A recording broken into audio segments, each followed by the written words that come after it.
Des milliers de fermes ont été reprises à l'époque de Robert Mugabe, principalement des fermiers blancs, et redistribuées aux fermiers noirs. L'accord de réparation de juillet concerne les propriétés saisies sur le terrain et non le terrain lui-même et s'élève à 3,5 milliards de dollars. Même si le Zimbabwe n'a pas les fonds nécessaires, l'association Zimbabwe Commercial Union Farmers est pleine d'espoir. Ben Gilpin est le directeur de la Zimbabwe Commercial Farmers Union. Étant donné que l'âge moyen des agriculteurs lorsqu'ils ont perdu leur propriété était de 55 ans, et c'est près de 20 ans plus tard, vous pouvez voir que beaucoup ne sont plus en mesure de travailler. Donc, ils ont épuisé leurs ressources. Et donc, la résolution de cette situation sera un soulagement pour eux.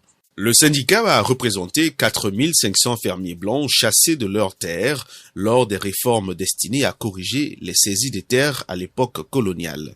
Mais lorsque la terre a été redistribuée, la production agricole a diminué, plongeant l'économie du Zimbabwe dans une chute dont elle ne s'est jamais remise. Les critiques disent que l'accord de 3,5 milliards de dollars, qui a pris des années à se négocier, ne fera qu'augmenter la dette du pays.